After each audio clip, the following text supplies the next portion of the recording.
Bueno, hay varias cosas, ¿no es cierto?, que algo adelantamos con Victoria, ¿no es cierto? Pero básicamente me gustaría saber cómo amanecieron hoy día los mercados, cómo amanecieron las cifras, cómo amaneció el ambiente un poco de los inversionistas, tanto en Estados Unidos, en Chile, en el mundo, con el triunfo de Trump. Ya, vamos a decodificar un poquito la parte económica, lo que significa este triunfo y por la holgura que tuvo, ¿ya? Desde el punto de vista de los mercados no fue una sorpresa, ya había muchos indicadores, tanto casas de apuestas, estos estados que eran dudosos. Bisagra, claro. En general, muchas encuestas igual daban que Trump tenía una leve ventaja. Entonces, obviamente también Biden venía con el arrastre de una economía que no estaban de acuerdo los americanos en general. Entonces, exacto, desde el punto de vista de los mercados al menos era la opción 1 era que sí ganara Trump. Lo que sí es cierto, lo que dice la Victoria, es que esto fue al final una paliza, digamos, fue muy, muy grande. El triunfo fue en distintas razas, edades, distintas etnias, claro, hubo de todo, fue en distintos lugares, fue más en distintos lados. Entonces, eso sí es bien sorpresivo, y también lo que pasó en la Cámara, tanto el Senado como la Cámara de Diputados, es también importante. Ahora, ¿cómo amanecieron los mercados o cómo reaccionaron los mercados ya en la noche? Con euforia, ¿ya? Con euforia desde el punto de vista de la bolsa americana. Hoy día los futuros apuntan a que va a subir más o menos un 2 a 2,5%. Ya, o sea, en el fondo con una tendencia alcista, claramente. Muy, muy alcista en Estados Unidos. Esto viene precedido de que ayer la bolsa americana, en general cualquiera sea, el S&P, el Dow Jones, el Nasdaq, habían subido del orden del 1%. O sea, como prediciendo un poco lo que venía, digamos. Sí, porque el mercado estaba un poco con esa visión. Y eso está arrastrando hoy día al resto de las bolsas. Ya por lo menos lo que se vio en Japón, en Europa, son bolsas al alza. No tan significativo como Estados Unidos, pero bolsas al alza. O sea, en el fondo el mercado ve con muy buenos ojos el triunfo, y probablemente lo ve con ojos aún mejores en el mercado desde el punto de vista de que fue muy contundente. Muy contundente. Ahora, perdón que te haga una pregunta con respecto a eso. Ahí se produce a lo mejor una dicotomía, porque claro, los mercados los ven bien porque hay una certeza, ¿no es cierto? Y hay ciertas reformas que a lo mejor permiten mejorar ciertos aspectos de la economía, pero por otro lado también, claramente Trump ha declarado una economía más proteccionista. Ya, entonces, creo que debo codificar, porque acá hay dos caras de la moneda, y creo que voy a señalar los puntos que son cruciales. Ya, perfecto, más adelante.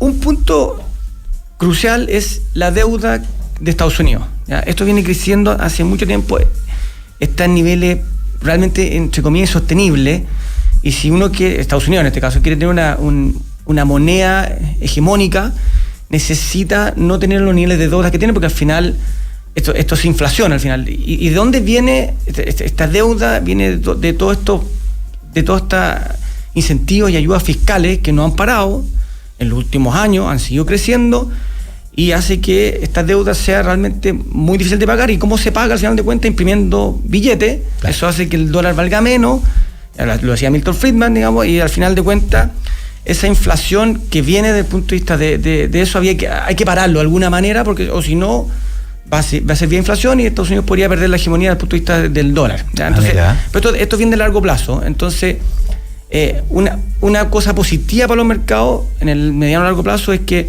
una de las promesas y una de las cosas económicas importantes que quiere hacer Trump es reducir y parar este gasto excesivo del fiscal, en términos generales, para frenar la deuda, ya, claro, que viene creciendo a niveles hace mucho tiempo que son relativamente sostenibles, y hace que las tasas suban. Claro. Por eso hoy día el Treasury americano, que es la deuda a 10 años, está a niveles de 4.50, 4.40 aproximadamente, que es un nivel bastante alto, ¿ya?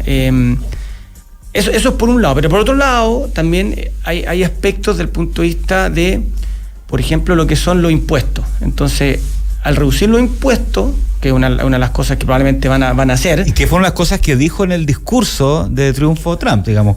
Sí, es de su mantra de campaña. Reducción de impuestos, claro. Sí, eso va a tener también dos caras de la moneda. Uno, bueno, la fiscal tiene dos caras de la moneda, porque frenar el gasto obviamente es menos beneficios para la gente, es complicado, es muy complicado parar de gastar. Y la manera, si no paras de gastar, lo que puede hacer es ganar más, que es complejo, o depreciar vía inflación. O sea, esas son las maneras que se ajusta al mercado. Claro. Entonces, tenés esas dos caras de la moneda. Desde el punto de vista de los impuestos, también hay dos caras de la moneda, porque probablemente va a incentivar mucho a las empresas a hacer más cosas, va a incentivar en el fondo la economía, va a hacer que probablemente la economía crezca más. Pero por otro lado, esto también tiene una parte, a propósito de lo que hablábamos antes, que es una captación menor de recursos, y eso, a la larga, si tienes una deuda muy importante y captas menos para pagarla, no resulta ingresos, claro, entonces ahí hay una parte compleja. Así que eso es otro tema. Trump obviamente baja los impuestos, va a haber un incentivo al crecimiento económico, pero por otro lado va a haber menos recaudación y esa deuda va a costar más bajarla. Claro. Entonces va a tener que ser más ajustes en la parte fiscal. ¿De qué tipo? Bueno, ahí es donde en realidad empiezan las disputas, porque tienen que ir cortando, entre comillas, grasa, cortando distintas cosas. ¿Y cómo entra la Fed ahí, por ejemplo? No, la Fed es independiente. Sí, no, pero ¿cómo podría reaccionar frente a estos cambios? Es que, claro, va a depender, la Fed al final del mandato es dual, es empleo e inflación. Claro. Entonces, en la medida de que el mercado se va acomodando y cómo reacciona esta inflación y con las tasas y el desempleo, la Fed va a actuar en forma independiente respecto a esto. Ahora, hoy día lo que se ve a corto plazo es capaz que un poco más de inflación, porque va a haber un poco menos de recaudación de impuestos. Y bueno, y el otro tema es lo de los aranceles. Entonces los aranceles obviamente también tienen un tema inflacionario, porque al final de cuentas, si tú le vas a cobrar más impuestos a distintos productores como China o distintos países, digamos, los precios van a subir y eso va a tener un impacto inflacionario prácticamente inmediato. ¿Los precios de los productos importados o los precios en general?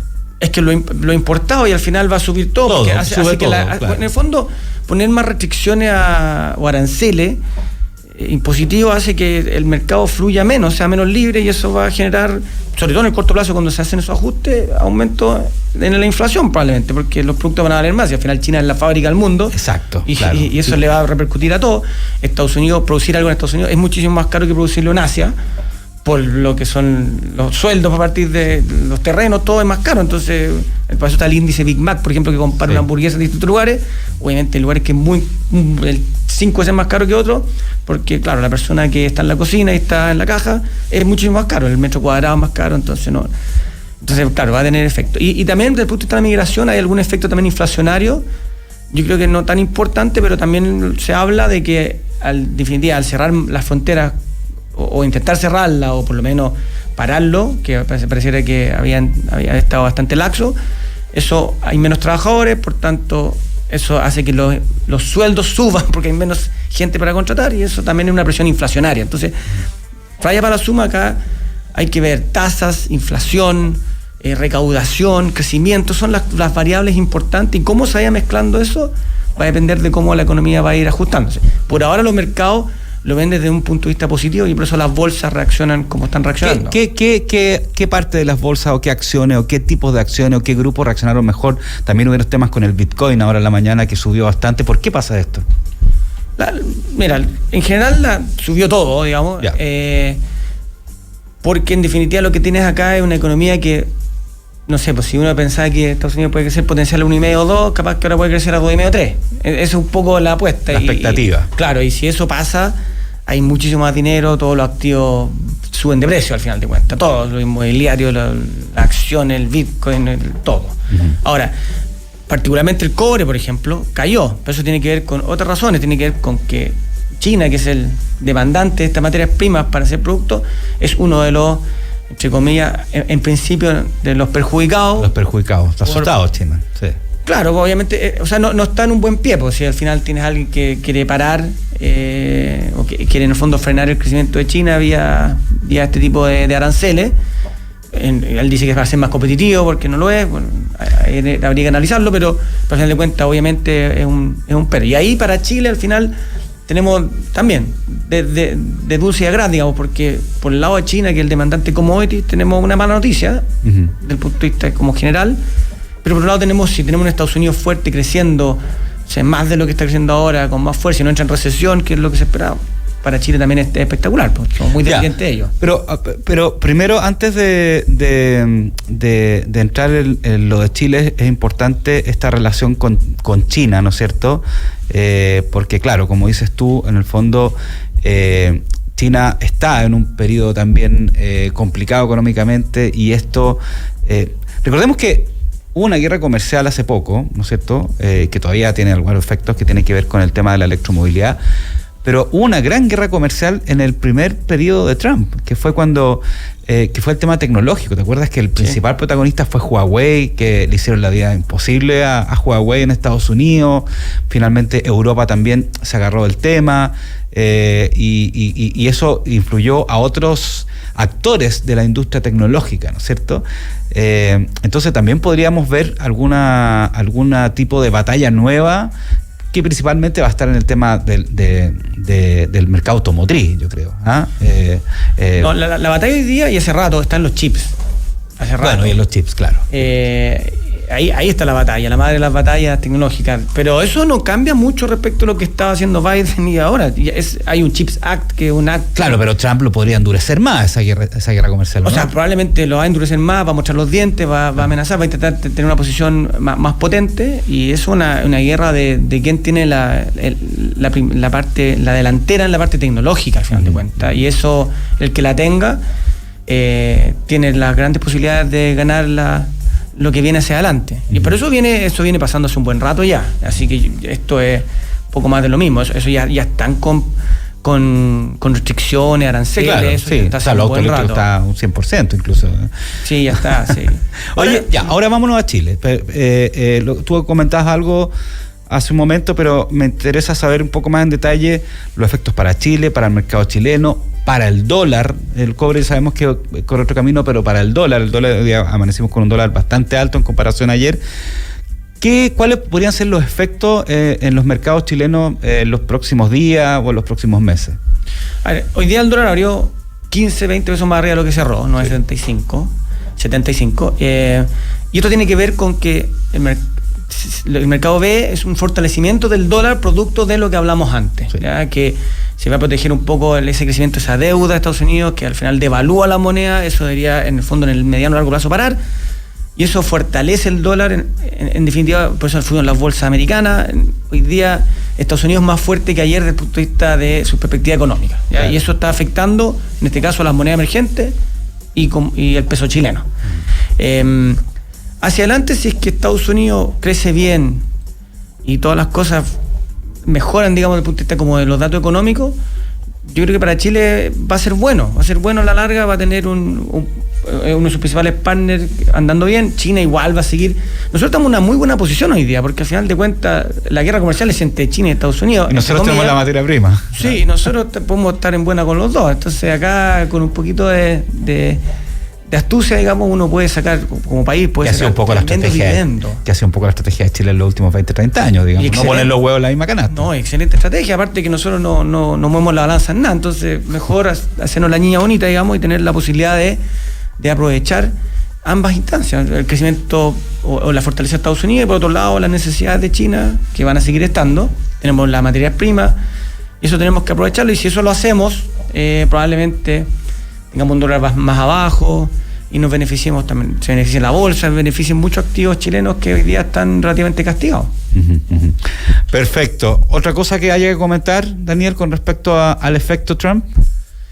Yo me quedaría simplemente, así al final, tampoco hay que fijarse tanto en hoy día, la apertura, hay que dejar que esto decante un poquito, y ahí podemos hacer realmente ya, empezar a tirar líneas de un mediano a largo plazo de distintos precios de activos y variables. Ya hoy día estamos muy encima, hay que ver hoy día los mercados, esto es como cuando se mueve el tsunami, se está moviendo todo el agua, pero esperemos que decante un poquito y ver dónde están realmente las cosas, en qué lugar están las cosas, digamos. Oye, una última cosa, ¿influye esto un poco, o podría influir también en el mercado del petróleo, en el precio? Porque Trump ha dicho que va, tiene una tendencia a una economía más de petróleo, ¿no es cierto?, que de electromovilidad, a pesar de que es un amigo de Elon Musk, ¿no es cierto? Muy amigo, pero él ha planteado de fomentar más el petróleo, la extracción de petróleo en Estados Unidos, etcétera, con sus partners. Entonces, ¿eso podría afectar también en algún momento al precio del petróleo? Bueno, hoy día el petróleo abrió 1% más abajo, entonces lo que está mandando no es en el fondo el riesgo geopolítico que podría haber, claro, con Trump por Irán, por ejemplo, sino que está pesando más las políticas extractivas de petróleo en el mismo Estados Unidos con el shale gas, que en el fondo eso está mandando y podría dar un alivio al precio del petróleo. De nuevo, tasas, inflación son las cosas, empleo son las cosas que hay que ir mirando para ir calibrando bien qué es lo que va a pasar en definitiva estos siguientes años con Trump en la presidencia. Daniel Tenú, director ejecutivo THX Capital, 1.000.000 de gracias por acompañarnos y hacer esta especie de edición especial del triunfo de Donald Trump en Estados Unidos, a Victoria también, que nos acompañó desde Nueva York, y seguramente un tema que vamos a seguir conversando dentro de la semana y dentro de la próxima semana también. Y en los próximos 4 años. Sí. Dentro de los próximos 4 años, exacto. Un abrazo, que estés bien. Gracias. Chao.